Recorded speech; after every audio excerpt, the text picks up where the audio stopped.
Assalamualaikum warahmatullahi wabarakatuh. Perkenalkan, nama saya Muli Anjani dengan NIM F1B021081. Di sini saya akan menjelaskan tentang karya tulis ilmiah yang berjudul Rancangan Pembangkit Listrik Tenaga Angin Sederhana. Apa itu PLTA? Pembangkit listrik tenaga angin adalah suatu pembangkit listrik yang menggunakan angin sebagai sumber energi untuk menghasilkan energi listrik.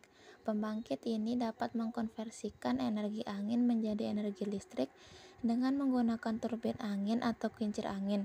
Sistem pembangkitan listrik menggunakan angin sebagai sumber energi merupakan sistem alternatif yang sangat berkembang pesat, mengingat angin merupakan salah satu energi tidak terbatas di alam. Komponen PLTA. Yang pertama adalah generator, berperan dalam mengubah energi mekanik atau gerak menjadi energi listrik yang selanjutnya bisa dimanfaatkan oleh umat manusia untuk memenuhi kebutuhan. Yang kedua adalah anemometer. Fungsinya yaitu untuk mengukur kecepatan angin, kemudian mengirim datanya ke alat pengontrol.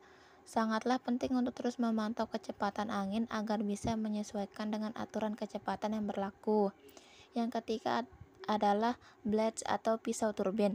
Sebagian besar turbin memiliki 2 atau 3 bilah kipas.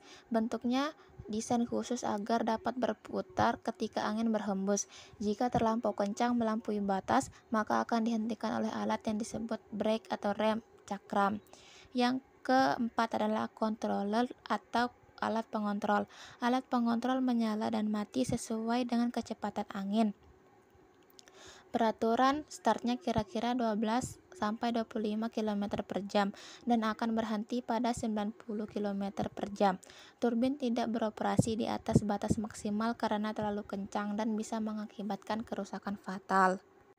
Yang kelima adalah nasel atau rumah mesin.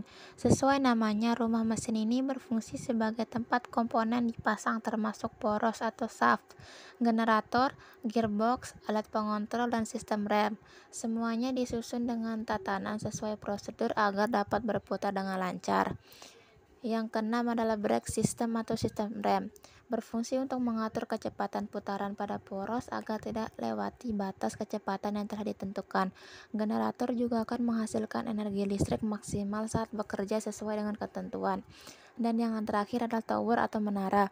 Biasanya terbuat dari pipa baja beton atau rangka besi dengan struktur kokoh serta desain khusus agar anti karat.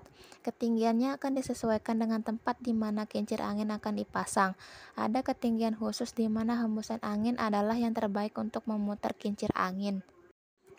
Hukum fisika pada pembangkit listrik tenaga angin sederhana. Yang pertama adalah hukum kekekalan energi. Pada percobaan yang dilakukan, berlaku hukum kekekalan energi. Ketika energi gerak pada angin menggerakkan turbin, maka terjadi GGL atau gerak gaya listrik induksi pada dinamo. Perubahan wujud energi dari energi kinetik angin menjadi energi listrik inilah yang menunjukkan adanya hukum kekekalan energi. Yang kedua adalah gaya gerak listrik induksi. Gaya gerak listrik induksi atau GGL induksi adalah beda potensial yang disebabkan oleh perubahan jumlah garis gaya magnetik yang menembus kumparan. GGL induksi terjadi ketika magnet batang digerakkan masuk atau keluar kumparan.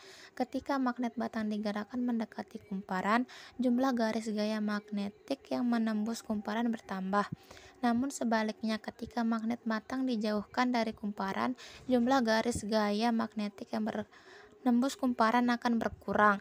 Ketika magnet batang terus-menerus digerakkan masuk dan keluar kumparan, jumlah garis gaya magnetik yang menembus kumparan terus berubah.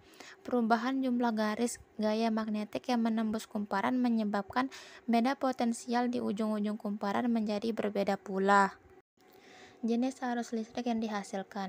Alat multimeter atau avometer yang digunakan hanya bergerak ketika menggunakan skala arus DC, sehingga dapat diketahui maka jenis arus listrik yang dihasilkan oleh kedua pembangkit listrik tersebut adalah arus listrik searah atau DC.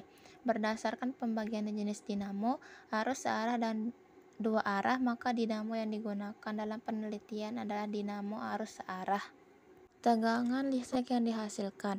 Tegangan listrik yang dihasilkan oleh kedua pembangkit listrik yang diuji tidak ada yang mencapai 1 volt. Bila dirujuk pada pembahasan hukum pada pembangkit listrik tenaga angin bab 2.e, terdapat 3 hal yang mempengaruhi tegangan listrik, yaitu 1. Banyaknya lilitan kumparan, 2. Kecepatan gerak keluar masuk magnet ke dalam kumparan atau kecepatan rotasi kumparan dalam medan magnetik, dan yang terakhir adalah kuat magnet batang yang digunakan. Sekian atas apa yang saya sampaikan, kurang lebihnya saya mohon maaf. Wassalamualaikum warahmatullahi wabarakatuh.